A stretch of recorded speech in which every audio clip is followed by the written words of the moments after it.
पंचनामा में आप सभी का स्वागत है। मैं हूं सुमित और मंगलवार का दिन भारतीय बाजारों में आज वोलेटाइल कह सकते हैं, जहां पर फर्स्ट हाफ में थोड़ी रफ्तार थी, सेकंड हाफ में रफ्तार थोड़ी कम हुई, लेकिन आज जो प्रेशर था वो निफ्टी बैंक की तरफ से आता हुआ दिखाई पड़ा। फिर निफ्टी एक्सपायरी थी तो इम्पैक्ट तो रहेगा ही वहाँ पर, लेकिन खरीदारी थी आज आईटी स्पेस में, खरीदारी थी एफएमसीजी में, खरीदारी थी मेटल में। पीएसयू बास्केट जो कि लगातार तेज़ी में ऑलरेडी कामकाज कर रहा है, ज़ोरदार तेज़ी में तो वो है ही। इसके अलावा फार्मा में, आईटी, एनर्जी, ये कुछ ऐसे स्पेस जो कि आज खरीदारी में कामकाज कर रहे हैं, specially mid cap small cap जो कि ऑलरेडी नए रिकॉर्ड स्तरों पर है। 40,000 का आंकड़ा मिड कैप ने पार किया, स्मॉल कैप भी नए रिकॉर्ड स्तरों पर पहुंचा। और एडवांस डिक्लाइन अगर आप देखेंगे तो एडवांसेस में भी करीब 1800-1900 शेयर तेज़ी में और 900,000 शेयरों के अंदर बिकवाली देखने को मिली थी। बीएससी पे 2300 शेयर, 2200 शेयर ऐसे थे जो कि तेज़ी में थे और करीब 11-1200 शेयर ऐसे जो कि बिकवाली के साथ कामकाज कर रहे थे। लास्ट आवर में थोड़ा बहुत बाइंग ज़रूर सेलेक्टिव बैंक्स के अंदर आई थी, लेकिन फिर भी इंडेक्स मोर लेस आज नेगेटिव साइड पे, फ्लैट टू नेगेटिव साइड पे जाके कहीं बंद होता हुआ दिखाई पड़ा। आज क्रूशियल पार्ट ये है कि स्टॉक स्पेसिफिक स्टोरीज मार्केट में ड्राइव कर रही हैं, तो उसका इम्पैक्ट था। एफ&ओ के टॉप गेनर्स में आप देखेंगे तो पीएसयूज दिखाई पड़ेंगे, मेजरली पेट्रोनेट, एलएनजी ऐसी कंपनियां जो कि आज एफ&ओ के टॉप गेनर्स में शुमार थे। इसके अलावा टाटा कम्युनिकेशन अपने नए रिकॉर्ड स्तरों पर पहुंचा, वो भी वन ऑफ द गेनर था एक समय पर एफ&ओ के।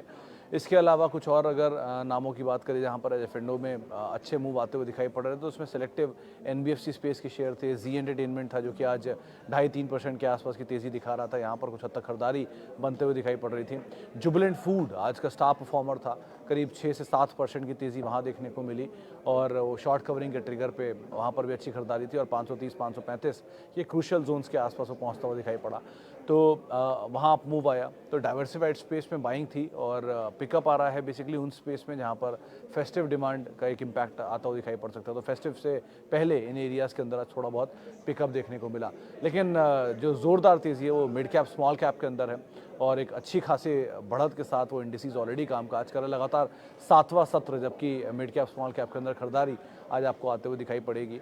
लार्ज कैप में थोड़ी बहुत बाइंग थी आईटी में, जिसमें टीसीएस, इन्फोसिस थोड़ा बहुत परफॉर्म करते, न्यूज़ फ्लोज भी थे दोनों में, तो उसका भी एक इम्पैक्ट था। टीसीएस में तो खासतौर से टाइप था, उसका एक इम्पैक्ट देखने को मिल रहा था। लेकिन प्रेशर था आज बैंक्स में, मिड कैप भी और लार्ज कैप भी, दोनों के अंदर ही प्रेशर था।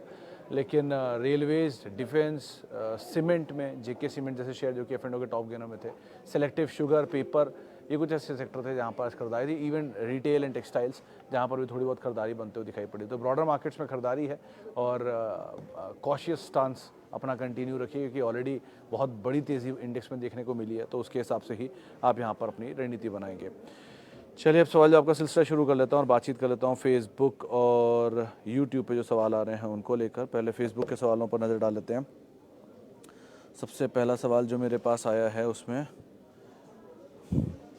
Okay, view on Raghav productivity please, can we add it at CMP और वेट फॉर डिप?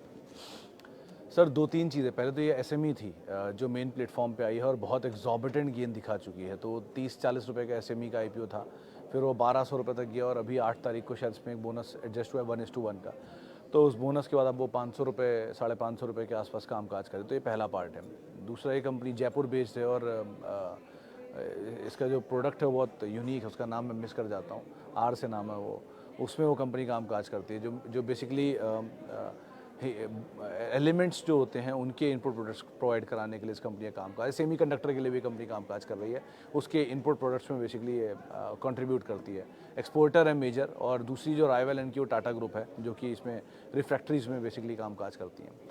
तो ये तो कुछ इस कंपनी की बेसिक डिटेल है। दूसरा, इस कंपनी में प्रोमोटर की होल्डिंग 63% है और 15% के आसपास की हिस्सेदारी आपको बाकी सारे बड़े नामों की दिखाई पड़ेगी। इसमें राकेश झुनझुनवाला, किरारे एंटरप्राइजेज, या फिर Ashish Kacholia and the who's who of the market, उन सबका स्टेक इसके अंदर है। तो उनके लास्ट स्टेक जो ऑफलोडिंग हुई थी वो 800-850 रुपये के आसपास स्टेक लिया गया था। तो आप एडजस्ट कर देंगे तो 430-420 रुपये की रेंज में कहीं खरीदारी है। तो अगर आप ऐड करना चाह रहे हैं तो 420-430 का ही एक स्टॉप लीजिए, वहीं पर ही आप मैक्सिमम ऐड कर सकते हैं।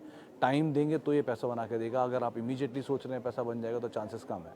तो थोड़ा थोड़ा ऐड करना चाह रहे हैं तो आपको 420 430 के लेवल जोन ठीक है आपके लिए। नीचे भी आप ऐड कर सकते हैं यहाँ से, क्योंकि बहुत ज़्यादा नीचे जाता नहीं है, ये आमतौर पे 500 520 की रेंज में घूमता है। तो कहीं भी नीचे मिल जाए वहाँ ऐड कर लो, और अदरवाइज में समय दो तो ही पैसा बनेगा, लेकिन टाइम काफ़ी ले सकता है ये, उसके हिसाब से आप कॉल लेना। 2 कंपनी की मैनेजमेंट से पर्सनली बात कर चुका हूँ कई बार। सो अच्छी मैनेजमेंट है, अच्छे लोग हैं, और इन्वेस्टर भी काफ़ी अच्छे अच्छे हैं कंपनी के अंदर, पेडिग्री बहुत अच्छी है इन्वेस्टर्स की। सो आप टाइम दो, बट डिप मतलब 500 रुपये मैक्स 490 रुपये, इसके आसपास आप खरीदारी कर सकते हो। ओके, आईटी सेक्टर और इनग्रेविया, टाटा मोटर और फ्रेश बाय के लिए स्टॉक। सत्यम जी मत बाय करो कुछ भी, ज़रूरी नहीं हर रोज़ बाय करना। इनग्रेविया बोल दिया आपने बाय कर लिया, चलिए समझ में आता है। आपने आईटी बोल दिया आपने बाय कर लिया, चलिए ये भी समझ में आता है। टाटा मोटर बोल दिया, चलिए वो भी बाय कर लिया, आपने समझ में आता है। लेकिन ज़रूरी हर टाइम बाय करते रहना मत करो, कभी कभी बाय, कभी कभी सेल करने में भी अक्लमंदी होती है।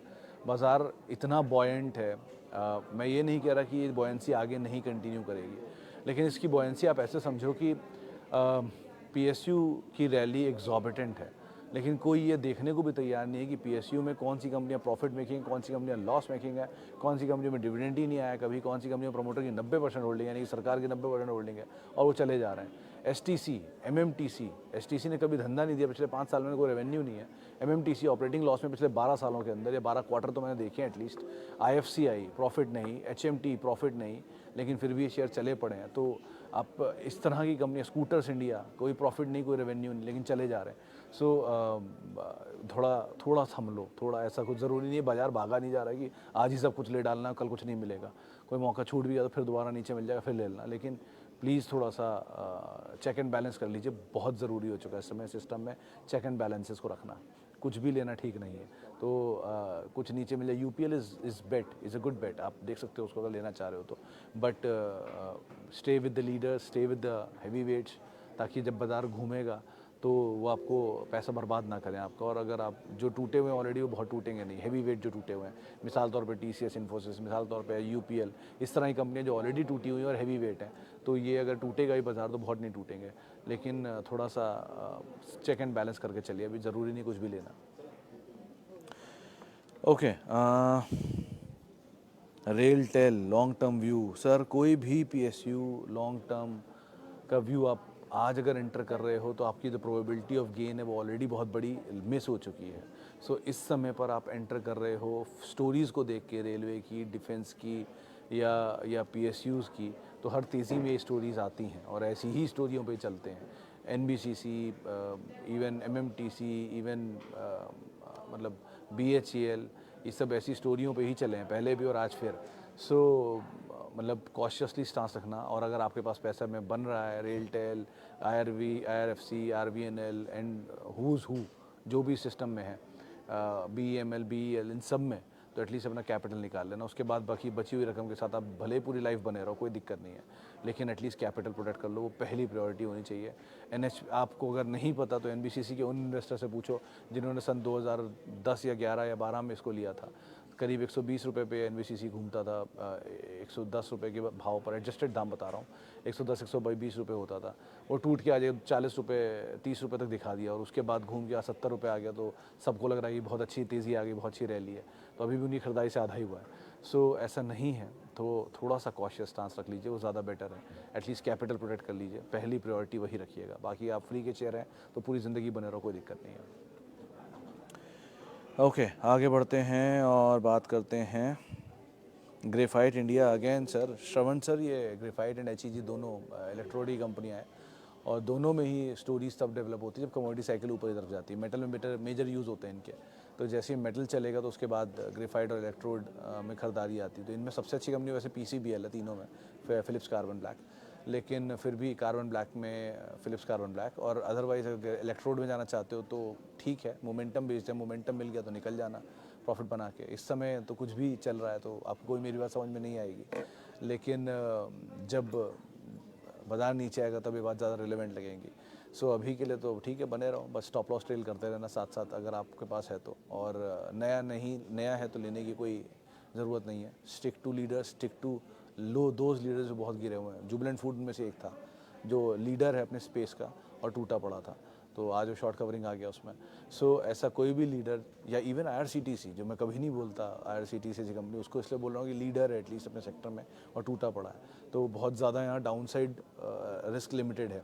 या इवन LIC, जिनमें लीडर हैं जिनके रिस्क लिमिटेड है, तो ऐसे लीडर्स को ढूंढो जिनमें रिस्क लिमिटेड है और उनमें चले जाओ। वो एक बार को फिर भी पॉसिबिलिटी है कि बाजार के अगर पलटा तो वो शायद बहुत नहीं टूटेंगे, लेकिन ये पलट के टूटेंगे तो कायदे से टूट भी सकते हैं। तो अकॉर्डिंगली आप कॉल लेना।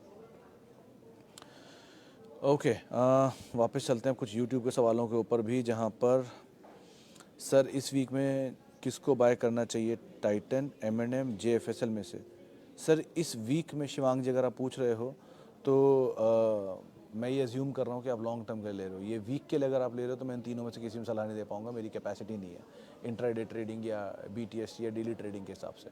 और अगर आप पूछ रहे हो लॉन्ग टर्म के लिए तो इसमें से आप टाइटन अगेन, क्योंकि फेस्टिव डिमांड है, M&M is second and Jio financial is third. It is not because कि जियो फाइनेंशियल में कोई ख़राबी है, बट द थिंग इज़ एक तो बिजनेस आपको भी पता नहीं है, 2 चला भी है नीचे से बहुत, 3 मतलब 210 रुपये का चला हुआ शेयर 260 रुपये देख लिया मैंने कल पर, 250 260 रुपये। सो बेटर ये कि आप M&M चले तो तीनों ही है, लेकिन उनमें एटलीस्ट पुरानी हिस्ट्री है और चल रहे हैं। जियो के केस में नीचे मिल जाए तो ज़्यादा बेटर डील है। सो पहला टाइटन, क्योंकि इमीडिएट ट्रिगर है, ज्वेलरी एंड मैरिजेस, जिनको आप अब आधार मान के उन कंपनी में एंटर कर सकते हो। अगर आप यहाँ से फेस्टिवल में खेलना चाह रहे हो तो आप ये समझ लो कि बॉम्बे ओणम के साथ शुरुआत होती है फेस्टिवल की, रक्षाबंधन आ गया, देन अब आने वाला है ये गोविंदा है, उसके बाद गणपति है, एंड देन नवरात्रों से आपका बहुत स्टार्ट हो जाता है स्ट्रॉन्ग सीज़न। सो आज वो जो मान्यवर में बाइंग आई थी उसकी वजह यही है कि धीरे धीरे ये चीज़ों को वो ट्रैक करना शुरू कर रहे हैं। सो इस तरह की कंपनियां जिनमें जैसे QSR में जुबलेंट चला या ये मान्यवर चले, तो इस तरह की कंपनियों को अब आप ट्रैक करना शुरू कर दो, यहाँ पे कुछ मूव आना शुरू हो सकता है फेस्टिव डिमांड का। सो स्ट्रांगली जो Q3 Q4 जिनके बहुत स्ट्रॉन्ग होते हैं उनको आप पहले पिक कर लो आप। Sir I ME Organics prospectus for long term and I have SBI card for 550, which price why it's moving in range from past 3 years and not crossing 1000 mark. ये अनिल जी SBI का parent भी ऐसे ही चल रहा है, अगर उसको देखो तो वो भी तो 540 से 620 के बीच में घूम रहा है। सो बेटर SBI कार्ड में तो कोई घबराने वाली बात नहीं है, उसमें तो आप बने रहो आराम से। और ME ऑर्गेनिक्स में भी घबराने वाली बात नहीं है। मतलब अभी मैं रिसेंटली एक इवेंट में गया था SBI स्मॉल कैप के, उसमें एक स्मॉल कैप के फंड मैनेजर थे, उन्होंने नाम मेंशन किए थे इसके, फाइन ऑर्गेनिक भी उन्होंने बोला, इनफैक्ट फाइन ME दोनों को बोल रहे थे कि आप होल्ड कर सकते हो, ऑर्गेनिक बिजनेस में अच्छी ग्रोथ आ सकती है, वैसे भी केमिकल पिकअप कर ही रहा है। सो बने रहो सो फार तो दोनों में ही, बट अगेन कॉशियस स्टांस थोड़ा रखिएगा बाजार में इस समय पर। ओके, कैंपस कर सकते हो विशाल सर, ऑलरेडी बहुत करेक्शन आ चुका है। अपना IPO प्राइस दिखाने का वहाँ से तो बहुत अच्छी करेक्शन आ चुकी है। हालांकि वो बात अलग है कि अभी IPO अभी नया IPO है तो 2-3 क्वार्टर और झटके खाएगा, लेकिन ठीक है, second half of financial year इनके लिए बेटर होगा फेस्टिव की डिमांड को देखकर, तो मूवमेंट मिल जाएगा चाहिए, तो उस हिसाब से आप देख सकते हो। मतलब बहुत जहाँ टूट गए हैं ईदर या जो बॉटम के करीब हैं उनको एक बार को लेने में इतना रिस्क नहीं होता कंपेरेटिवली उनके जो कि बहुत तेज़ी में। थोड़ा समय ले लेगा कैंपस, लेकिन चल जाएगा। थोड़ा समय अगर है आप तो बने रहो, लेकिन एंटर करने में कोई खास रिस्क है नहीं, आप एंटर कर सकते हो। अभी मार्केट काफ़ी एक्सपेंसिव लग रहा है, बट आपको भी वैल्यू बाय किन स्टॉक्स में दिख रही है? गर्ग साहब देखो, मेरा पर्सनल ओपिनियन पूछोगे तो मैं तो लार्ज कैप IT ढूंढ रहा हूँ। मतलब पहले ही मैं बोला उसके बारे में, फिर से बोल रहा हूँ, तो TCS Infosys again I will go for. जिन कंपनियों में प्रमोटर का स्टेक बिका है अभी ब्लॉक में और बाकी चीज़ों में, उनमें एंटर करना ठीक नहीं लग रहा मुझे, क्योंकि उनमें एंटर करना रिस्की हो सकता है एक बार को। सो आप उनमें एंटर करो जहाँ पर लोअर लेवल पर वो शेयर कामकाज कर रहा है। Even UPL was a good bet, 560 550 का स्टॉप लेके आप इसमें एंटर कर सकते हो। PSUs से बिल्कुल दूर रहो, डिफेंस से दूर रहो, जहाँ जहाँ पे स्टोरी कुक हो रही है उन सबसे दूर रहो, क्योंकि स्टोरी कुक ही तब होती है जब इधर एग्जिट होना होता है या फिर शेयर चलाना होता है। सो अवॉइड करो उनको, ज़्यादा बेटर है। अदानीज़ इवन मुझे तो लग रहा है उसमें भी कुछ आप एंटर कर सकते हो, अदानी पावर, अदानी ट्रांस में, जिनका पहले भी जिक्र किया। विल्मर भी बहुत खास रिस्की नहीं है अभी। सो ये कुछ नाम है जो ठीक लग रहे हैं, बाकी वेट एंड वॉच वाली सिचुएशन है। जो परमा गुड कंपनीज़ हैं उनके किसी भी फॉल में आप एंटर कर सकते हो। Asian Paint, Pidilite, Tata Communication, United Spirits, ये सब टाइप की कंपनियाँ किसी भी फॉल में, बड़ा फॉल आपको मिल जाए, अच्छा खासा करेक्शन आ जाए, किसी न्यूज़ की वजह से आ जाए, तो आप एंटर करो, कोई दिक्कत नहीं उसमें। HFCL कैसा है सर? इसकी पुरानी हिस्ट्री गूगल में सर्च कर लेना, आपको अपने आप समझ में आ जाएगा कैसा है। वैसे तो ये कंपनी बहुत ज़्यादा चर्चित रही है पुरानी हिस्ट्री में, एक ज़माने में ये शायद सेंसेक्स का हिस्सा भी होता था, और केतन पारेख के स्टॉक्स में इसका नाम भी होता था, K10 का हिस्सा होता था ये। आप गूगल करना HFCL K10, आपको बहुत कुछ मिलेगा इसके बारे में। लेकिन अदरवाइज़ ये रिसेंटली टायर्ड अप है रिलायंस इंडस्ट्रीज के साथ, एंसिलरी को लेके 6% स्टेक भी है उनका, इसलिए चल भी रहा है। बट पहले भी बहुत फंसे हैं लोग इसमें, तो ज़रा ध्यान से ही अपनी कॉल लेना, वही बोलूँगा मैं। नंबर्स बाकी सब कुछ कहते हैं, तो आप एक बार नंबर्स पे इसके नज़र रखिएगा प्रॉफिटेबिलिटी के। अगर नंबर सपोर्टिव हैं तो आप एक बार को इसमें फिर कॉल ले सकते हो। लेकिन अभी के लिए तो यही बोलूँगा कि इस हिसाब से आप, इसकी पुरानी ट्रैक रिकॉर्ड तो काफ़ी ख़राब थी, अब सिचुएशन बदल रही हो या इक्विपमेंट्स बेटर हो गए हो तो नंबर रिफ्लेक्ट हो ही जाएगा अपने आप। What about HPCL dividend for this year? Gland, Jio Financial and Bandhan Bank for long term. Jio and Gland is good. Gland already वो 880 का स्टॉप लेके लॉन्ग की बात हुई थी उस टाइम पर, ऑलरेडी बहुत भाग गया वहाँ से, 1600-1700 रुपये आ गया, लेकिन फिर भी ठीक है, एंटर कर सकते हो, स्टॉप डीप हो जाएगा आपका। लेकिन जियो भी ठीक है अगर आप लोअर लेवल पे ऐड करना चाह रहे हो। बंधन में कुछ न्यूज़ फ्लोज आने की बात थी अभी, वो आसाम से रिलेटेड, मानसून होके गया है तो 2 क्वार्टर इनके नंबर वीक ही रहेंगे। फिर आसाम में मेजर एक्सपोजर, अगर कुछ भी गड़बड़ हो गई बाढ़ की वजह से वहाँ पर, तो उसका एक इम्पैक्ट आप फेस करोगे अगले क्वार्टर के नंबर्स के, तो इसलिए अभी उसको तो रुक ही जाओ। और रही बात HPCL, तो it's a dividend bet, otherwise भी PSUs चले हैं, OMCs चले नहीं है, होता चल भी जाए, लेकिन ये सीजनल फ्रॉग हैं, आप देख लेना, जैसे जैसे सीज़न आएगा वैसे तेज़ी आएगी, बाद में फिर वैसे हो जाएंगे नॉर्मल। सो इन सब में अगर बेट करना है तो फिर भी BPCL IOC is better comparatively, तो आप देख सकते हो अदरवाइज।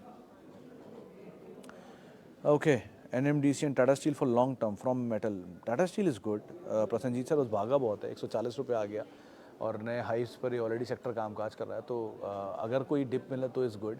NMDC का डिविडेंड यील्ड अब खत्म हो गया है, मतलब अगर आप पहले कंपैरिजन में देखोगे जो यील्ड आप गेन कर सकते थे इसमें, वो मिस हो गया है। इवन मैं तो अभी वो भी चेक कर रहा था कि NMDC स्टील भी बहुत चला है इस तेज़ी में, जबकि उसका बिजनेस भी नहीं है, पिछले 3 क्वार्टर के नंबर में 0 रेवेन्यू है, लेकिन ठीक है चला है तो अब क्या कर सकते हैं, चल ही रहा है। सो NMDC के केस में आप डिविडेंड यील्डिंग है तो किसी झटके में लोगे तो आपको यील्ड अच्छा मिलेगा, मतलब NMDC के केस में एक कॉन्ट्रा प्ले होता है, अगर आप किसी गिरावट में लेते हो तो आपका डिविडेंड यील्ड बेटर हो जाता है, अगर आप तेज़ी में लेते हो तो भागता है। अब वो कहीं बीच में अटक गया, मान लो वो ना 80 रुपये गया ना वो 140 गया, और कहीं 100 रुपये की रेंज में रह गया, तो आपका यील्ड भी बेटर नहीं आएगा और गेन भी नहीं आएगा, तो इसलिए इसमें प्रॉब्लम होता है। बट अगेन NMDC में खोने के लिए बहुत कुछ होता नहीं है, तो डिविडेंड मिल ही जाता है आपको हर हाल में, बेटर है, बने रह सकते हो उसमें, तो बुराई नहीं है उसमें, आप आराम से दोनों कंपनी में होल्ड कर सकते हो। But buying on dip would be very nice if in case you want to do it. Delta को अब आज ही पॉल सर उन्होंने खरीदारी की राय दी थी, कौन हमारे साथ, शिल्पा राउत हमारे साथ PL रिसर्च की मौजूद थी, उन्होंने इसमें लॉन्ग साइड पे अपनी पोजीशंस रखने की राय दी है। 220-230 से इमीडिएट टारगेट देख रहे हैं, और वैसे भी बहुत डाउन साइड लिमिटेड है, 160 रुपये 170 रुपये का स्टॉप लेके लॉन्ग चले जाओ, क्योंकि वो करेक्शन हुआ था लास्ट टाइम के नंबर्स पे और वो रिसेंट न्यूज़ फ्लोज के बीच में। सो कोई फॉल तो ऑलरेडी आ चुका है, आप जा सकते हो, पुरानी हिस्ट्री है इस कंपनी की, और कॉर्पोरेट लॉयर हैं इंडिया के, मतलब फाइनेंस, इनके हस्बैंड इस कंपनी को चलाते हैं। सो अच्छे कैपेक्स पूरे कर चुके हैं, डेल्टन रॉयल, डेल्टन जैक वगैरह इनके लगे हुए हैं, सिक्किम में भी इनकी कसिनो का अप्रूवल है, सो कैपेक्स तो पूरा है, नया कि कैश फ्लो स्ट्रॉन्ग जनरेट करती है कंपनी, डेट फ्री कंपनी है, आराम से बना सकते, कोई दिक्कत नहीं है। नीचे मिल जाए 160 रुपये 150 रुपये के आसपास तो बढ़िया ही है, फिर तो स्टॉप वही रहेगा 150-180 की जोन्स में, और फिर आप लॉन्ग जाओगे। ओके आगे बढ़ते हैं। टाटा पावर सर होल्ड करो, रोहित सर, दोबारा स्ट्रीम बनना है इसमें, और डिमांड भी स्ट्रॉन्ग रहती है यूजुअली सितंबर अक्टूबर में, तो पावर की डिमांड अच्छी आ भी रही है, तो आप अदरवाइज ही बन रहे हो। ग्रुप अच्छा है, कंपनी अच्छी है, करेक्ट भी हो चुका है सीजनली, बने रहने ज़्यादा बेटर है, इसमें नुकसान नहीं है कुछ भी। ओके, नज़ारा, IRFC, एरोफ्लेक्स, रमेश सर मतलब आप खबरों के बहुत शौकीन लग रहे हो मुझे, क्योंकि नज़ारा में न्यूज़ फ्लो के दम पे आपने लिया होगा 100%, IRFC रिसेंटली मोमेंटम के दम पे लिया होगा 100%, और एरोफ्लेक्स हाल की लिस्टिंग के दम पे लिया होगा 100%, लेकिन ये तीनों के तीनों बजिंग है, और तीनों के तीनों बस जिस दिन ख़त्म होगी चले जाएंगे। सो बेटर यही है कि आप तेज़ी मिले तो आप अपनी कॉल लो और निकलने की कोशिश करो। IRFC ऑलरेडी डबल हो चुका है, नज़ारा टेक ऑलरेडी न्यूज़ फ्लोज में और हर कोई चीज़ में डिस्काउंटेड है, कि इवन जो फाउंडर्स ऑफ ज़ीरोधा स्टेक ले रहे हैं वो भी खबर कंफर्म हो गई अब तो, और उसी पे चल भी गया स्टॉक, तो अब जो तेज़ी के ट्रिगर थे वो तो ऑलरेडी मिल चुके हैं। एरोफ्लेक्स तो हाल की लिस्टिंग है, तो अभी तो कुछ भी कहना मुश्किल है, कंपनी कितनी भी अच्छी क्यों ना हो, 2 साल के नंबर्स में सब रिफ्लेक्ट हो जाएगा। सो रुक जाओ सर, थोड़ा मोमेंटम को मत प्ले करो, और मोमेंटम प्ले करते हो तो मुझसे एडवाइस मत लो, क्योंकि वो मोमेंटम है, मोमेंटम में कुछ नहीं कर सकता, मोमेंटम जहाँ तक चलेगा चलेगा, नहीं चलेगा तो नहीं चलेगा, तो फंडामेंटल ट्रिगर नहीं उस पर काम करता कोई भी। ट्राइडेंट में 35% प्रॉफिट है, बुक करके डेल्टा को आप ले सकते हैं। Mrs Bector fresh entry CMP, sir fresh entry CMP क्योंकि वो चला बहुत है मिसेस बेक्टर तो, और ASM में भी है। सो बेटर इज़ तो आप ये कर सकते हो कि 100 अगर लेने की इच्छा रखते हो मान लो तो 20 या 30 यहाँ ले लो and wait and watch for the lower levels to further entry. लेकिन ट्राइडेंट के केस में भी 35% गेन है मान लो तो आप 35% गेन तो निकाल लो, लेकिन कुछ और मत लो, अभी वेट कर लो उस पैसे से, कोई और अपॉर्चुनिटी मिलेगी तब एंटर कर लेना। और 35% गेन इसलिए बोल रहा हूँ कि एटलीस्ट कैपिटल फ्री हो जाएगा आपका उस ड्यूरेशन में, तो उसको आप एटलीस्ट निकाल सकते हो। चलिए फिलहाल अब इतने ही सवालों को शामिल करूंगा। माफ़ी उन सभी लोगों से जिनसे बातचीत नहीं हो पाई, और बहुत बहुत शुक्रिया उन सभी लोगों का जिन्होंने सवाल पूछा। आपसे मुलाकात होगी अब कल बुधवार के दिन। आप मेरे साथ जुड़ सकते हैं @सुमित रिसर्च मेरा ट्विटर हैंडल है, सोशल मीडिया हैंडल है। और किसी भी निवेश से पहले अपने वित्तीय सलाहकार की राय आप ज़रूर ले लें। और कोई भी सवाल पूछना चाहते हैं तो आवाज़ के CNBC आवाज़ के YouTube और Facebook पे आप सवाल पूछ सकते हैं रोज़ 3:30 बजे। नमस्कार।